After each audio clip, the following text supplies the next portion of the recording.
algo que ela falou sobre o Deus que transforma. É justamente a palavra que me veio ao coração hoje, quando eu saí de casa, depois de orar e meditar. E aí os irmãos sabem, né? Quando a gente vai no compromisso de pregar, a cabeça, pelo menos a minha, fica assim.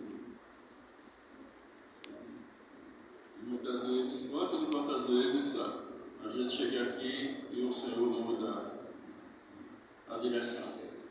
Mas parece que a direção vai ser essa mesma, que vive o coração já está. E eu quero meditar com os irmãos. Eu queria falar esta noite, debaixo da potente mão do Senhor. Eu queria falar sobre Deus. Eu não quero falar de Jesus, nem quero falar do Espírito Santo. Eu quero falar da pessoa de Deus. Deus, Criador dos céus e da terra, o Deus, cabeça da Trindade, e trazer a reflexão dos irmãos algumas coisas, alguns princípios que regem o comportamento do nosso Deus, porque afinal de contas, quem precisa aprender a servir a Ele somos nós.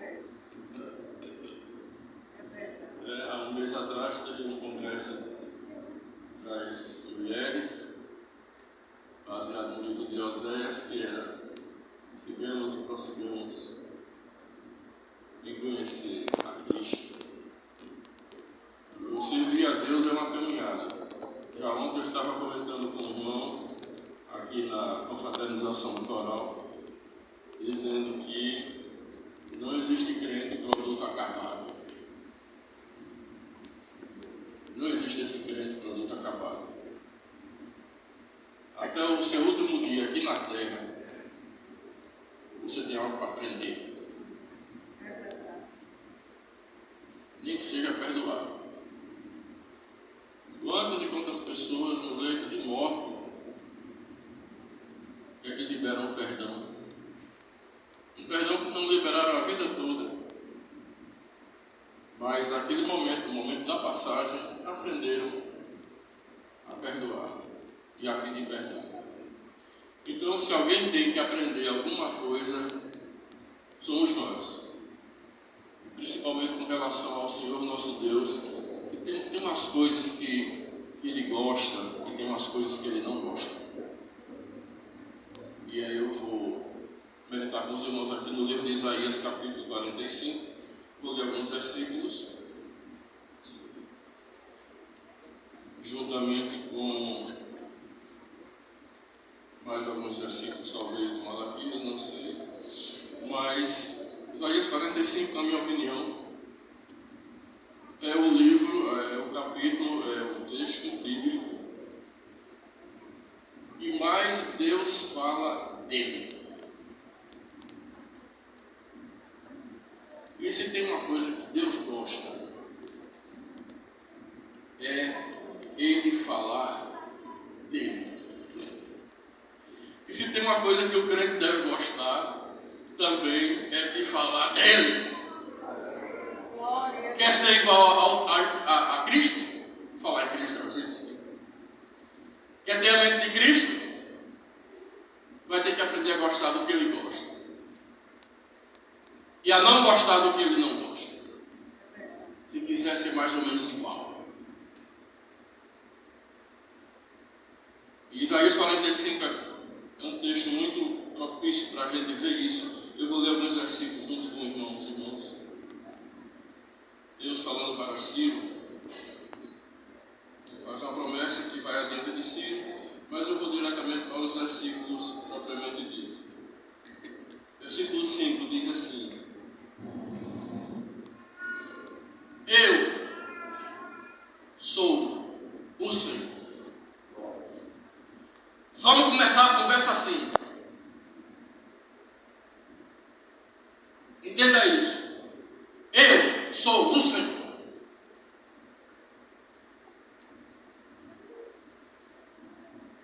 E não há outro. As conversas do Senhor, as conversas de Deus, no Velho Testamento, na Velha Aliança, é curta e grossa. Não tenha rodeio. Quando o Senhor quiser falar com você, Ele não vai lhe arrodear. Ele não é como um homem ou uma mulher que quer pedir alguém em namoro, que fica rodando. Uma das características do Senhor é que Ele é objetivo, assertivo, e Ele não joga conversa fora. Toda vez que Ele chegar para você, pode ter certeza que existe o interesse dEle na obra dEle. Não vai chegar e perguntar como é que está o tempo, se a maré está alta, se está baixa. Ele vai se apresentar sempre com um propósito para fazer alguma coisa, e essa coisa é a obra dEle, é a vontade dEle, é o projeto dEle. Eu sou o Senhor e não há outro. Fora de mim não há Deus. Eu te fortalecerei, ainda que não me conheças. E Deus pode fazer isso.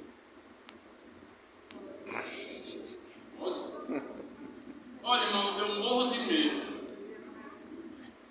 Eu morro de medo de algumas coisas dos crentes.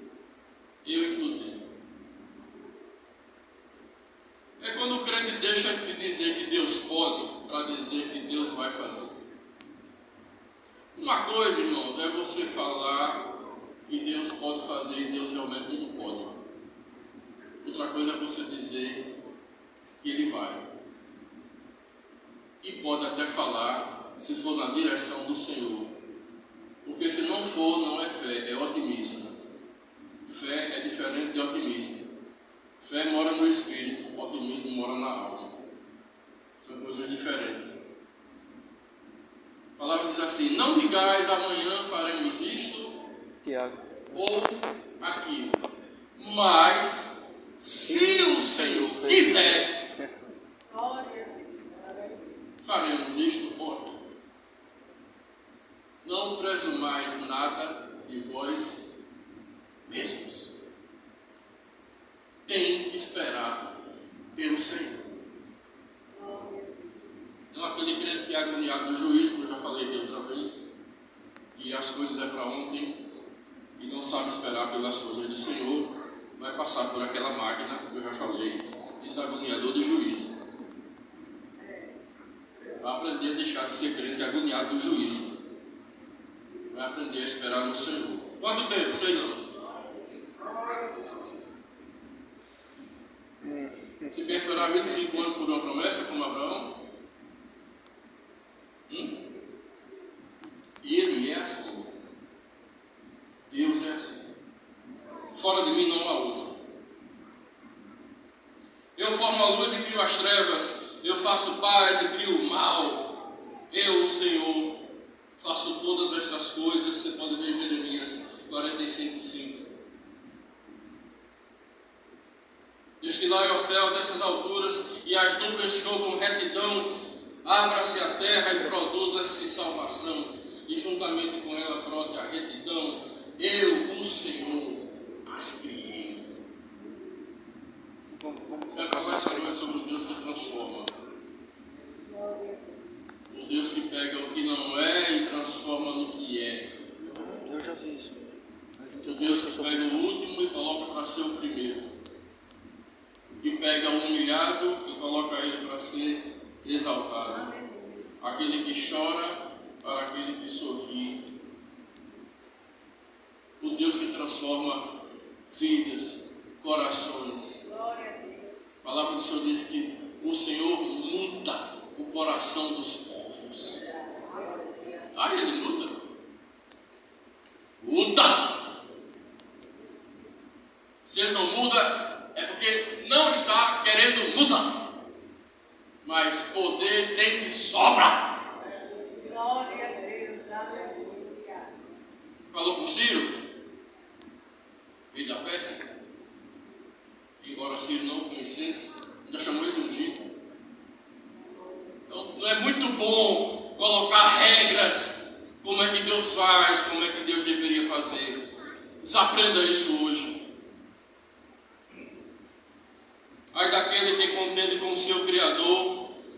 passa de um caco de barro, entre outros cacos. Sou eu. Está falando para mim. E devo ser o crente que mais quer respostas na face da terra. Eu tenho um saco cheio de perguntas.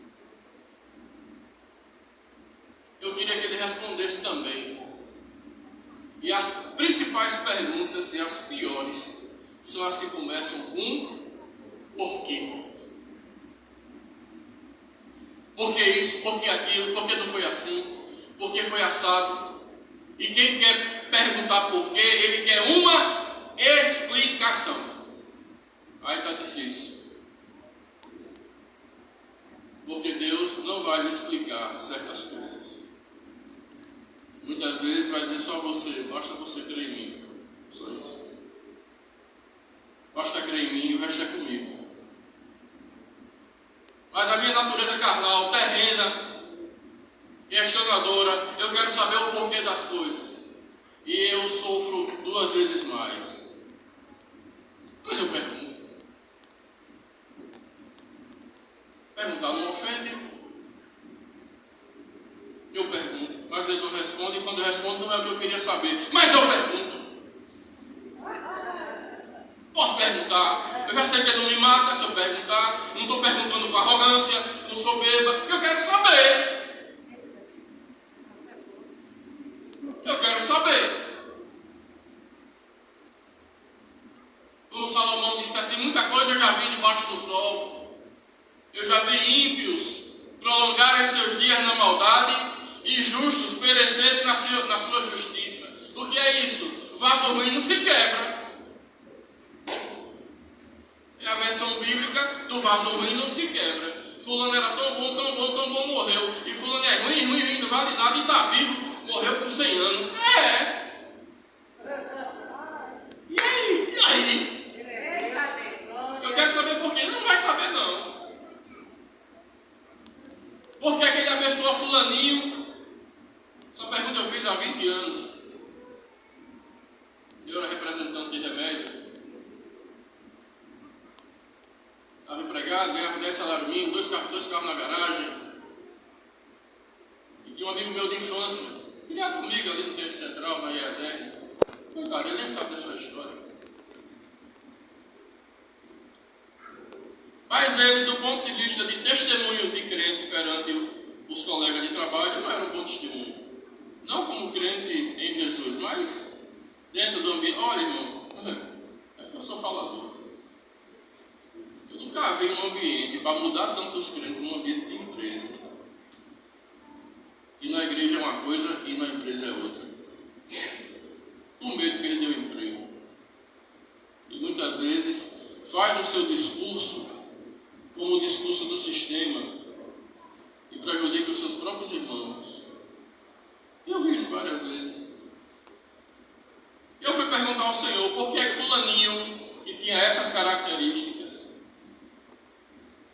era gerente, tinha sido promovido, vivia bem financeiramente e eu estava desempregado.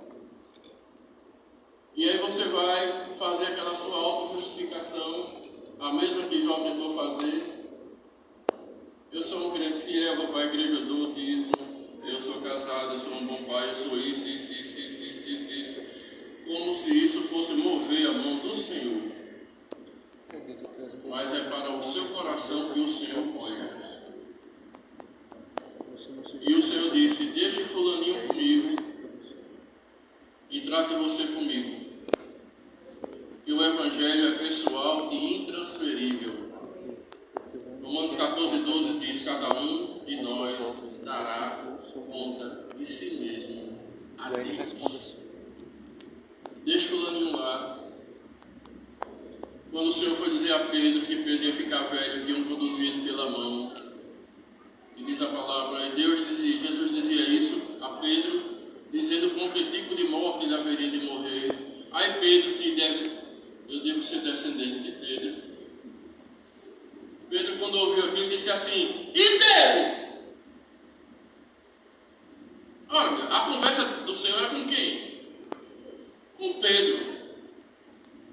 faz? E ele? Apontando para João. O que é que vai ser dele? Ah, vai para sua conta. E Jesus disse: e se eu quiser que ele viva até o dia da minha vida? É da sua conta? Não está escrito assim, mas o que é que te importa? Quanto a você, me sigam, me siga. E deixa os outros com o Senhor. Porque o Senhor, Ele transforma a seu tempo. Existe um tempo para tudo. O Eclesiastes diz: para tudo debaixo do sol há o tempo e o modo. Às vezes está no tempo, mas não tem o modo. Às vezes tem o modo, mas não está no tempo. Tem que ter o tempo e o modo. Então, se o Senhor já transformou você em alguma coisa e o outro não, vai chegar o dia dele. Mas há 23 anos eu não entendi assim. E está lá ele empregado hoje, e eu há 22 anos fora do ramo, e hoje sou advogado, e fiz outras coisas, e ele está lá. E aí? E aí? Quem morreu por ele foi Jesus, não fui eu não. Uma preocupação com a vida do servo alheio. Estou dizendo isso porque muita gente sofre com esse tipo de questionamento. Por que é para uns e não é para outros? O Senhor não vai dizer as coisas reveladas são para a nossa edificação, mas as ocultas pertencem a Ele. Então tem as ocultas. Tem coisas, aí vem um sabichão, estudioso, e diz: não, mas isso era no Velho Testamento, depois que Jesus subiu, Ele revelou tudo. Revelou não. Na sua última oração, ali, nos últimos dias, o Senhor disse assim para os discípulos: muita coisa eu ainda teria para vos dizer, mas vós não suportaríeis. Então há esse bloqueio, há esse ferrolho com relação a Deus, que Ele não vai dizer, não vai falar. E você precisa crer no que Ele está dizendo, confiar nele. Na sequência, diz o barro ao que o forma: que fazes? Diz a tua obra: ele não tem mãos? Ai daquele que diz ao seu pai: o que geraste, ou a sua mãe? O que deste à luz? Assim diz o Senhor, o Santo de Israel, aquele que formou. Quereis saber das coisas futuras? Quem é que não quer saber das coisas futuras? Mas as coisas futuras que nós podemos saber está aqui. O Senhor diz: eu anuncio o fim desde o princípio. Ele é o alfa, ele é o ômega, é o princípio, é o fim. E o crente precisa se enquadrar dentro disso aqui. Quereis saber das coisas futuras? Quereis demandar acerca de meus filhos e acerca da obra das minhas mãos? Eu fiz a terra e criei nela o homem. As minhas mãos estenderam os céus, e a todos os seus exércitos dei as minhas ordens. É um Deus que dá ordem desde o Gênesis. É o Pai dos Espíritos. Entenda uma coisa: Deus é o autor da vida. Jesus é o autor da salvação. Vou dizer de novo: Deus é o autor da vida. Jesus é o autor da salvação. E o Espírito Santo é o autor da consolação. Funciona assim no mundo espiritual. Deus é o Pai dos Espíritos, é o Pai do Espírito, é aquele que sopra no Espírito. Só Ele tem poder para transformar um porco numa ovelha. Uma alma de porco ali, precisando ser alcançados pelo Senhor, para o Senhor transformar porco em ovelha. Só o Senhor muda a natureza das coisas, a natureza das pessoas. É uma característica do Senhor Deus, o Deus Criador. Eu fiz a terra, versículo 12, eu fiz a terra e criei nela o homem, as minhas mãos estenderam os céus, e a todos os seus exércitos dei as minhas ordens. Versículo 18. Pois assim diz o Senhor que criou os céus. Ele é Deus. Foi Ele que formou a terra estabeleceu, Ele não a criou para ser vazia, mas a formou para que fosse habitada. Diz Ele: eu sou o Senhor e não há outro. 21. Anunciai, achegai-vos e tomai conselho todos juntos. Quem predisse isto desde a antiguidade? Quem de há muito anunciou? Não fui eu, o Senhor? E não há outro Deus senão eu, Deus justo e salvador, não há além de mim. Olhai para mim e sereis salvos, vós todos os confins da terra, pois eu sou Deus e não há outro. Deus é assim? É. Gosto de falar dele. E nós gostamos de falar das coisas do Senhor. Mas, entenda uma coisa. Quando o Senhor chegou para Moisés para anunciar que ele tinha uma obra para fazer na vida dele, tirar o povo do Egito, Moisés coloca 1000 dificuldades, coloca 1001 barreiras. Mas, irmãos, não tem jeito. Quando o Senhor lhe chama, não chama o seu vizinho, não. Quando Ele chama você, é você. Você pode estar do lado da sua esposa, do seu marido. Se ele chama... Quando Deus quer falar com o marido, Ele fala só com o marido. Quando Deus quer falar com a esposa, Ele fala só com a esposa. Quando Deus chega para alguém e diz que tem algo para ser feito na vida através dele, você vai. Existem basicamente 2 planos que o Senhor tem para nós. Basicamente um. O plano A e o plano B. O plano A é a vontade do Senhor para as nossas vidas. É a vontade perfeita, como a gente diz. Quando a gente não faz o plano A, a gente vai fazer o plano B. E qual é o plano B? Aprender a querer fazer o plano A. Porque Deus não vai criar 2 planos para você. Deus tem um plano e você vai andar nele. E alguém diz assim: não, irmãos, eu estou feliz porque eu estou no reino. Mas olha, irmão, entenda uma coisa: o Senhor, Ele é um Deus justo. E o conceito de justiça, meus irmãos sabem que é uma coisa justa. Uma coisa justa é uma coisa que nem sobra e nem falta. É uma medida justa. Quando o Senhor diz que você tem que andar no centro da vontade dEle, não é para andar nas laterais da vontade dEle. É diferente de andar numa pista que você vai numa mão, perto de uma margem e fica longe de outro. Para Deus não é suficiente só estar no reino. Você tem que estar no reino aonde Ele quer que você esteja. Se não for assim, não dá certo. Há uns 15 anos atrás, o Senhor ministrou para mim acerca disso. E Ele citou um exemplo. Porque eu tinha essa mania de dizer: não, eu estou no reino. Eu estou no reino, estou no reino. Mas uma coisa é estar no reino, outra coisa é estar no centro da vontade do Senhor. E num cursinho ali que eu estava fazendo em 2007 para o Ministério Público da União, um professor dando aula de geografia, ele disse o seguinte, dando aula, mas o Senhor falou para mim naquele dia.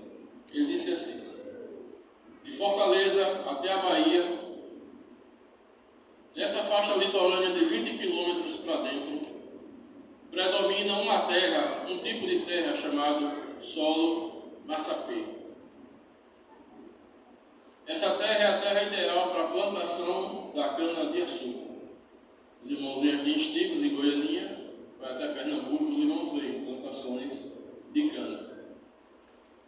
A melhor cana do Brasil dá nesse tipo de solo. Por quê? Porque é o solo certo para a plantação da cana, segundo lembrar. Pode plantar cana lá no sul do país? Pode. Mas vai dar uma cana boa? Vai não. E depois da Bahia, lá para o sul, predomina outro tipo de terra chamada terra roxa, que é a terra ideal para o plantio do café. O melhor café do Brasil dá na região sudeste e sul, nesse tipo de solo. Por quê? Sei. Porque a Embrapa diz que é o melhor solo. Pode plantar café aqui? Pode. Vai dar um café bom? Mais ou menos. Mas as coisas do Senhor, irmão, não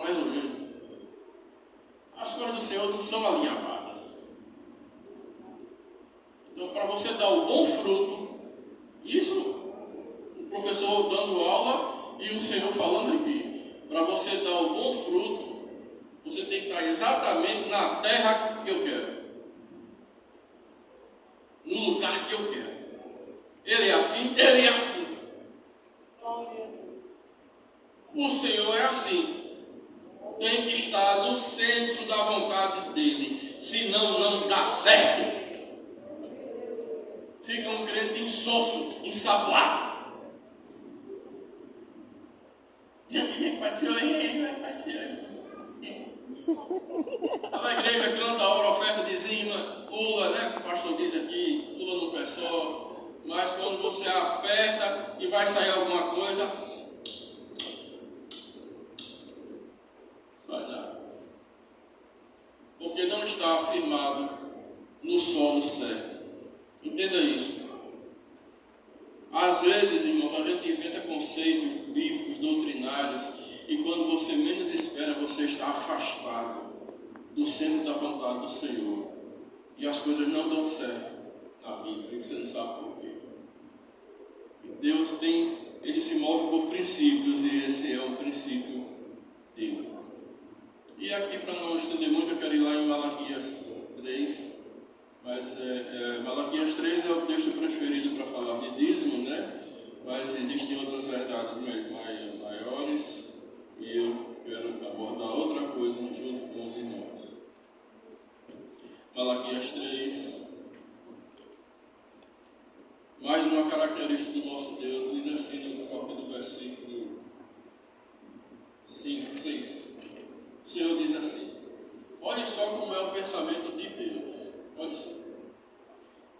O filho honrará ao pai e o servo ao seu senhor. Entenda uma coisa, irmão. Vou parar aqui, só um instantinho. Na cabeça de Deus funciona assim. O filho é quem honra o pai e o servo honra o seu senhor. Não é o contrário. Preste atenção que muitas vezes, quando Jesus estava pregando, e alguém se referia a ele e dizia assim: bom mestre. E o que é que Jesus dizia? Por que me chamas bom? Bom só há um, que é o Pai. Eu não faço nada de mim mesmo, eu só faço aquilo que vejo meu Pai fazer.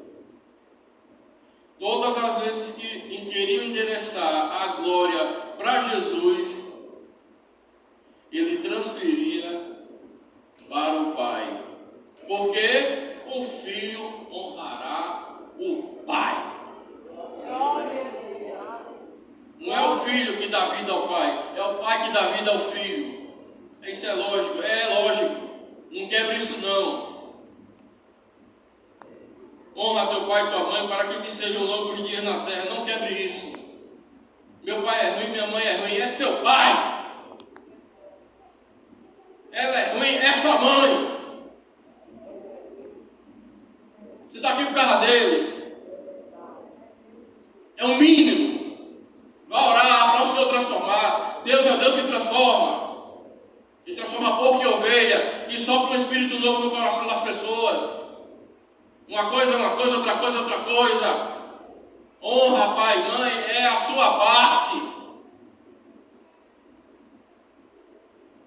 Faça a sua parte e deixa o resto com o Senhor. O filho honrará o pai e o servo ao seu senhor. Se eu sou pai, aonde está a minha honra? E se eu sou o Senhor, aonde está o respeito para comigo? Diz o Senhor dos Exércitos: a vós, ó sacerdotes, que desprezais o meu nome e ainda perguntais: estamos desprezando em quê?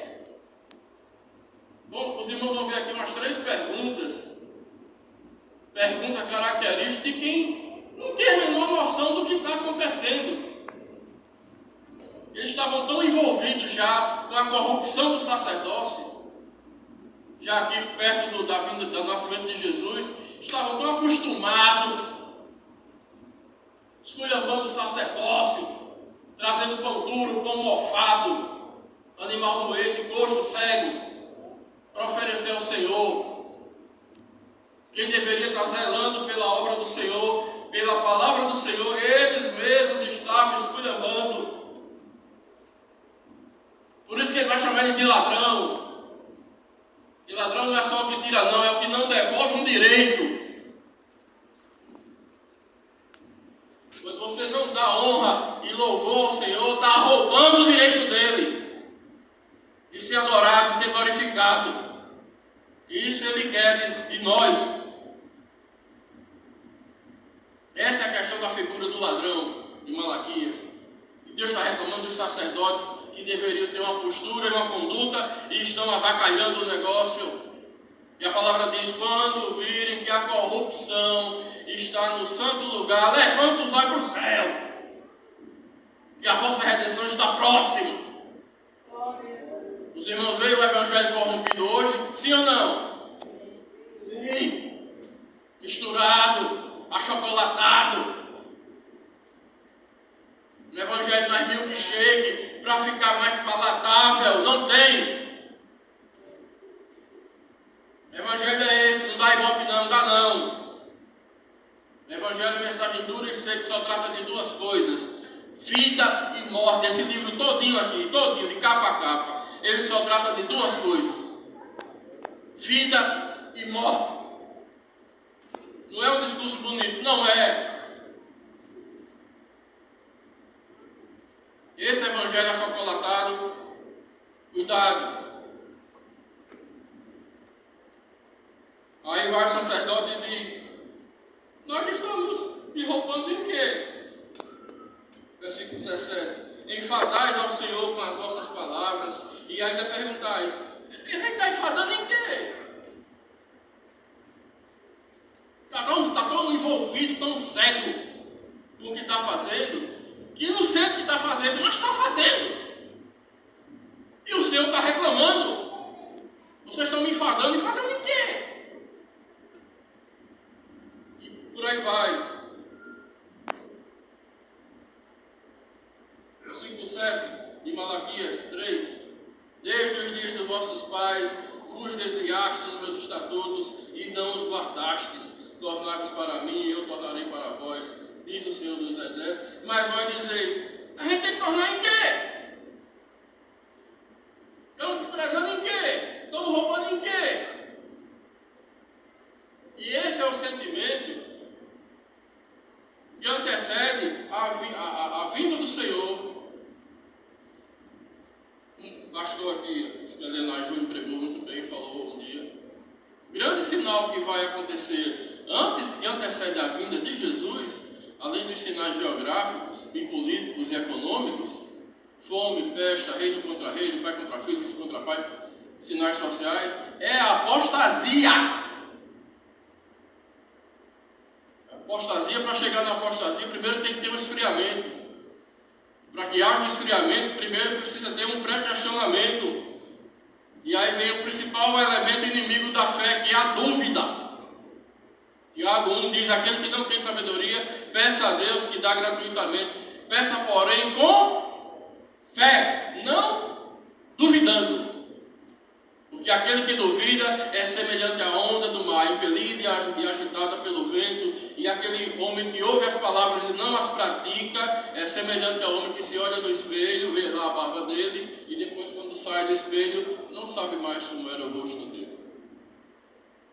Para chegar ao nível de apostasia, é preciso todo um processo. Então, meus queridos, procurei falar sobre a pessoa de Deus. O nosso Deus é assim. Até arriscaria dizer intransigente, de certa forma. Mas ele diz: a minha glória, a outra eu não dou.